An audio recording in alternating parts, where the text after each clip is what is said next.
आधी रात का सवार थ्रिलर कहानी 5 मिनट। रात के 11 बज चुके थे।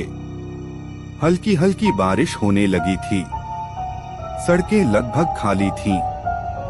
अरविंद पेशे से ड्राइवर अपनी टैक्सी लेकर घर लौटने ही वाला था कि अचानक उसके सामने एक लंबी काली कोट पहने आदमी खड़ा हो गया। उसने हाथ उठाकर इशारा किया, भाई स्टेशन तक चलोगे? बहुत जरूरी है। अरविंद ने घड़ी देखी। देर हो चुकी थी, लेकिन उस आदमी की आवाज में एक अजीब सी घबराहट थी। उसने बिना सोचे इग्निशन चालू कर दिया। जैसे ही गाड़ी चली, अरविंद ने रियर मिरर में देखा। सवार बार बार पीछे मुड़कर देख रहा था, जैसे किसी से बच रहा हो। अरविंद बोला, आप ठीक तो हैं? सवार ने धीमी आवाज में कहा, गाड़ी तेज चलाओ, वो लोग मेरे पीछे पड़े हैं। अरविंद का दिल धक धक करने लगा। बाहर बारिश तेज हो रही थी, सड़कें सुनसान। अचानक पीछे से एक काली एसयूवी हेडलाइटें फुल करके उनकी तरफ तेजी से आई। यही है, गाड़ी मत रोकना, सवार चिल्लाया। एसयूवी बराबर आकर हॉर्न बजाने लगी। अरविंद ने डर के मारे एक्सीलेटर दबा दिया। स्पीड बढ़ती गई। मोड़ पर टायर चीखने लगे। एसयूवी ने टैक्सी को साइड से टक्कर मारी। टैक्सी हिल गई, लेकिन अरविंद ने स्टीयरिंग संभाल लिया। कौन है ये लोग? अरविंद ने घबराकर पूछा। सवार ने कांपते हुए कहा, मेरे पास एक सबूत है, बहुत बड़ा राज। अगर ये मेरे हाथ से निकल गया तो कई लोगों की जान बच जाएगी। वही लेने आए हैं। एसयूवी फिर पास आई। इस बार अंदर से किसी ने हथियार जैसा कुछ बाहर निकाला।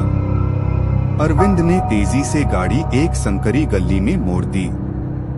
एसयूवी फंस गई।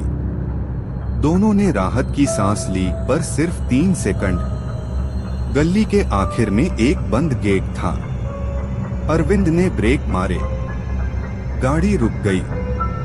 पीछे से एसयूवी का शोर फिर सुनाई देने लगा। वे लोग गली में घुस चुके थे। सवार ने कांपते हाथों से अपनी जेब से एक छोटा सा पेन ड्राइव निकाला। अगर मैं बचा नहीं तो इसे मीडिया तक पहुंचा देना। ये शहर के बड़े आदमी की सच्चाई है। अरविंद कुछ कह पाता, इससे पहले ही एसयूवी उनके पीछे आकर रुकी। 4 नकाबपोश आदमी उतरे और तेजी से पास आने लगे। सवार ने अरविंद की तरफ देखा। तैयार हो? बचना है तो दोनों को साथ ही दौड़ना होगा। अरविंद ने सिर हिलाया। गेट की दीवार बहुत ऊंची थी, लेकिन बगल में एक छोटा जंग लगा दरवाजा था। शायद खुल जाए। वे दोनों दौड़े। पीछे से गोलियों की आवाज हुई। एक गोली अरविंद की सीट से टकराई, लेकिन वह बच गया। सवार ने जोर से धक्का दिया, दरवाजा खुल गया। दोनों अंदर घुस गए और खुद को एक पुराने फैक्ट्री के अंदर पाया। अंधेरा, टूटी मशीनें, हर तरफ खामोशी। अचानक उनमें से एक नकाबपोश अंदर घुस आया। अरविंद ने एक लोहे की छड़ उठाई और पीछे से जोर से दे मारी। आदमी गिर पड़ा। सवार ने कहा, स्टेशन पहुंचना जरूरी है। ट्रेन 12 बजे की है, वहीं मेरी टीम मिलेगी। वे फैक्ट्री के पीछे के रास्ते से बाहर आए। सड़क पर कोई गाड़ी नहीं थी। तभी अरविंद ने दूर से एक पुराना ट्रक आता देखा। उसने हाथ दिया। ट्रक वाले ने उन्हें लिफ्ट दे दी। सड़क सुनसान, हवा में ठंड। ट्रक धीरे धीरे स्टेशन की ओर बढ़ रहा था। स्टेशन दिखने ही वाला था कि पीछे से एसयूवी फिर दिखाई दी। अब आखिरी मौका था। अरविंद ने चिल्लाकर ड्राइवर से कहा, भैया जरा तेज। एसयूवी बराबर आई। लोगों ने हथियार निकाले, पर तभी स्टेशन के बाहर पुलिस की गाड़ी खड़ी दिखी। एसयूवी रुक गई, मुड़ी और अंधेरे में गायब हो गई। दोनों ने राहत की लंबी सांस ली। सवार उतरकर अरविंद के पास आया और उसकी हथेली में पेन ड्राइव रखकर बोला, तुमने मेरी जान बचाई। अगर आज मैं बच गया तो तुम्हारी वजह से। अरविंद मुस्कुराया। अब आप सुरक्षित हैं। सवार ट्रेन में चढ़ गया और कुछ ही क्षणों में ट्रेन तेज गति से स्टेशन से निकल गई।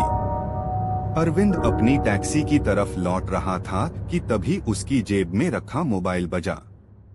स्क्रीन पर एक अनजान नंबर। जैसे ही उसने कॉल रिसीव की, सामने से धीमी लेकिन खौफनाक आवाज आई, हम जानते हैं, तुमने उसे बचाया। खेल अभी खत्म नहीं हुआ। ड्राइवर साहब। अरविंद का खून जम गया। सड़क के उस पार अंधेरे में वही काली एसयूवी खड़ी थी। उसकी हेडलाइटें धीरे धीरे जल उठी। कहानी खत्म, लेकिन खेल अभी शुरू हुआ था।